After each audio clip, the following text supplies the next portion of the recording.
गायत्री को कामधेनु कहा जाता है, यह सही है। गायत्री को कल्पवृक्ष कहा जाता है, यह सही है। गायत्री को पारस कहा जाता है, इसको छूकर लोहा सोना बन जाता है, यह सही है। गायत्री को अमृत कहा जाता है, जिसको पी करके अजर और अमर हो जाते हैं, यह भी सही है।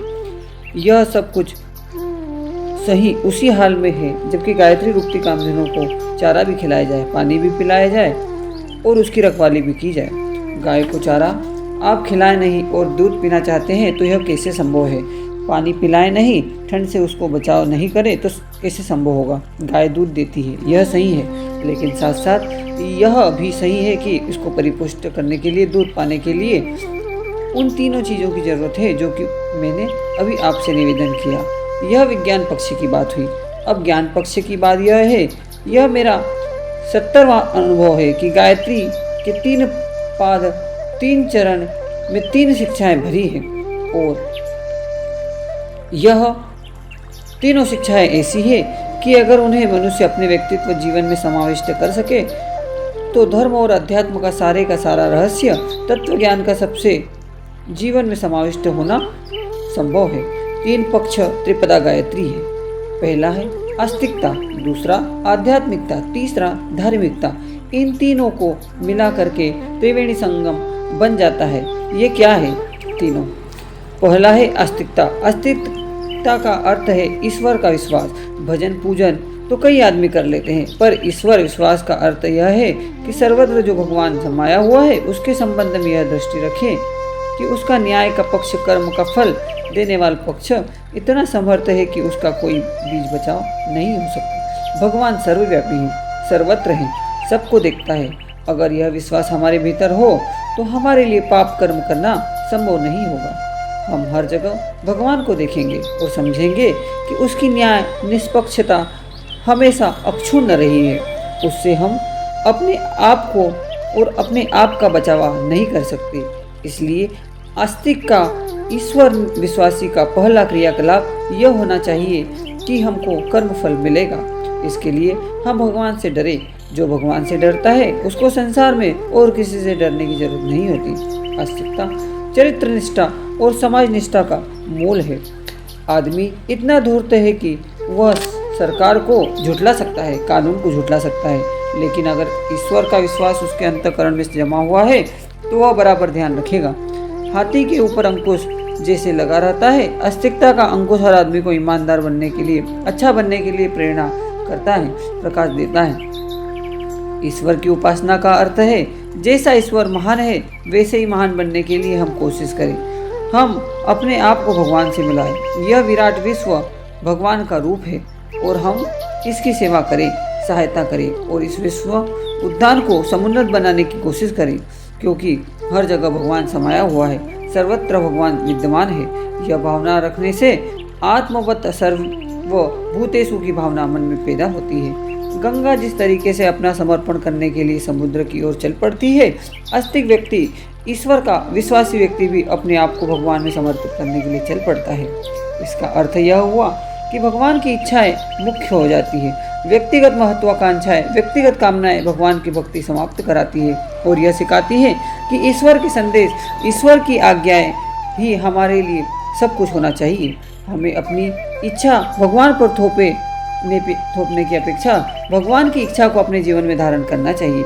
आस्तिकता के ये बीज हमारे अंदर जमे हुए हों तो जिस तरीके से वृक्ष से लिपटकर बेल उतनी ही ऊंची हो जाती है जितना कि वृक्ष, उसी प्रकार से हम भगवान की ऊंचाई के बराबर ऊंचे चढ़ सकते हैं। जिस तरीके से पतंग अपनी डोरी बच्चे के हाथ में थमाकर आसमान में उड़ती चली जाती है, जिस तरीके से कठपुतली के धागे बाजीगर के हाथ में बंधे हुए रहने से कठपुतली अच्छे से अच्छा नाच तमाशा दिखाती है, उसी तरीके से ईश्वर का विश्वास, ईश्वर की आस्था अगर हम स्वीकार करें, हृदयगम्य करें और अपने जीवन की दिशा धाराएं भगवान के हाथ में सौंप दें, अर्थात भगवान के निर्देशों को ही अपनी आकांक्षाएं मान लें, तो हमारा उच्च स्तरीय जीवन बन सकता है और हम इस लोक में शांति और परलोक में सद्गति प्राप्त करने के अधिकारी बन सकते हैं। आस्तिकता गायत्री मंत्र की शिक्षा का पहला वाला चरण है। इसका दूसरा वाला चरण आध्यात्मिकता है। आध्यात्मिकता का अर्थ होता है आत्मावलंबन, अपने आप को जानना, आत्मबोध। आत्मा वारे ज्ञातव्य अर्थात अपने आप को जानना। अपने आप को न जानने से हम बाहर भटकते रहते हैं। कई अच्छी आकांक्षाओं को पूरा करने के लिए अपने दुखों का कारण बाहर तलाश करते फिरते हैं, जानते नहीं कि हमारी मन स्थिति के कारण ही हमारी परिस्थिति उत्पन्न होती है। अगर यह जान पाए तब फिर अपने आप को सुधारने के लिए कोशिश करें। स्वर्ग और नरक हमारे ही भीतर है। हम अपने ही भीतर स्वर्ग दबाए हुए हैं और अपने ही भीतर नरक दबाए हुए हैं। हमारी मनस्थिति के आधार पर ही परिस्थितियां बनती हैं। कस्तूरी का हिरण चारों तरफ खुशबू की तलाश करता फिरता था, लेकिन जब उसको पता चला कि वह तो नाभि में है, तब उसने इधर उधर भटकने का त्याग कर दिया और अपने भीतर ही ढूंढने लगा। फूल जब खिलता है और भोरे आते ही हैं, तितलियां आती हैं, बादल बरसते हैं, लेकिन जिसके आंगन में जितना पात्र होता है उतना ही पानी देकर चले जाते हैं। चट्टानों के ऊपर बादल बरसते हैं, लेकिन घास का एक भी तिनका पैदा नहीं होता। छात्रवृत्ति उन्हीं को मिलती है जो अच्छे नंबर से पास होते हैं। संसार में सौंदर्य तो बहुत है, पर हमारी आंख न हो तो इसका क्या मतलब है। संसार में संगीत गायन तो बहुत है, शब्द बहुत सरल है, पर हमारे कान न हो तो उन शब्दों का क्या मतलब। संसार में ज्ञान विज्ञान तो बहुत है, पर हमारी मस्तिष्क न हो तो उसका क्या मतलब। ईश्वर उन्हीं की सहायता करता है जो अपनी सहायता आप करते हैं। आध्यात्मिक का संदेश यह है कि हर आदमी को अपने आप को देखना, समझना, सुधारने के लिए भरपूर प्रयत्न करना चाहिए। अपने आप को हम जितना सुधार लेते हैं उतनी परिस्थितियां हमारे अनुकूल बनती चली जाती है। यह सिद्धांत गायत्री मंत्र का दूसरा वाला चरण है। तीसरा वाला चरण गायत्री मंत्र का है धार्मिकता। धार्मिकता का अर्थ होता है कर्तव्य परायणता। कर्तव्य का पालन, कर्तव्य, कर्म और धर्म लगभग एक ही चीज है। मनुष्य में और पशु में सिर्फ इतना ही अंतर है कि पशु किसी मर्यादा से बंधा हुआ नहीं है। मनुष्य के ऊपर हजारों मर्यादाएं और नैतिक नियम बांधे गए हैं और जिम्मेदारी लादी गई है। जिम्मेदारियों को और कर्तव्यों को पूरा करना मनुष्य का कर्तव्य है। शरीर के प्रति हमारा कर्तव्य है कि हम निरोगी रखें। मस्तिष्क के प्रति हमारा कर्तव्य है कि इसमें अवांछनीय विचारों को न आने दे। परिवार के प्रति हमारा कर्तव्य है कि उनको सद्गुणी बनाए। देश, धर्म, समाज और संस्कृति के प्रति हमारा कर्तव्य है कि उन्हें भी समुन्नत बनाए। में भरपूर ध्यान दे। लोभ और मोह के पास अपने आप को छोड़ा करके अपनी जीवात्मा का उद्धार करना, यह भी हमारा कर्तव्य है। और भगवान ने जिस काम के लिए हमको इस संसार में भेजा है, जिस काम के लिए मनुष्य योनि में जन्म दिया है, उस काम को पूरा करना भी हमारा कर्तव्य है। इन सारे के सारे कर्तव्यों को अगर हम ठीक तरीके से पूरा न कर सकें तो हम धार्मिक कैसे कहला सकेंगे। धार्मिकता का अर्थ होता है कर्तव्यों का पालना। हमने सारे जीवन में गायत्री मंत्र के बारे में जितना विचार किया, शास्त्रों को पढ़ा, सत्संग किया, प्रवचन किया, मनन किया, उसका सारांश यह निकला कि बहुत सारा विस्तार ज्ञान का है, बहुत सारा विस्तार धर्म और अध्यात्म का है, लेकिन इसके सार में तीन चीजें समाई हुई हैं। आस्तिकता अर्थात ईश्वर पर विश्वास, आध्यात्मिकता स्वावलंबन, आत्मभोग और अपने आप को परिष्कृत करना, अपनी जिम्मेदारियों को स्वीकार करना। तीसरा धार्मिकता अर्थात कर्तव्य परायणता।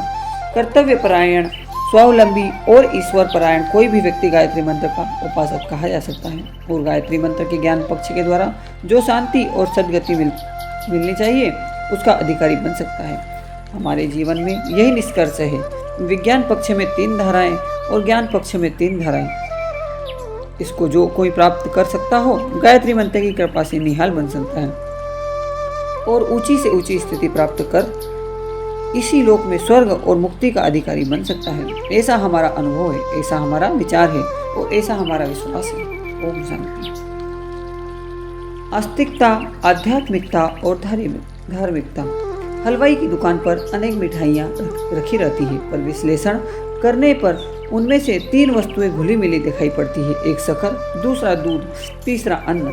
यह बनाने वाले की कुशलता है कि वह उन्हें उलट पुलट करके अनेकों रूपों में और अनेक स्वादों वाली बना देता है। तत्व ज्ञान की दार्शनिक विवेचनाओं में ईश्वर, जीव, प्रकृति की विवेचना होती रहती है। मनीषियों में भक्ति योग, ज्ञान योग एवं कर्म योग को आत्मिक प्रगति का आधार निरूपित किया जाता है।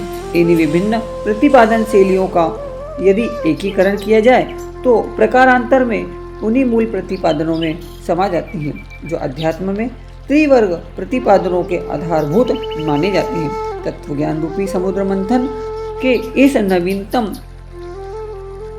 नवनीत को अस्तिकता, आध्यात्मिकता और धार्मिकता के रूप में जाना जाता है। यह मानवीय सत्ता के 3 कलेवर हैं: स्थूल, सूक्ष्म और कारण शरीर, तथा इन्हें काया, मानस एवं अंतःकरण भी कहते हैं। इन तीनों के अभ्युदय हेतु सम्मिलित प्रयत्न एक साथ करने पड़ते हैं।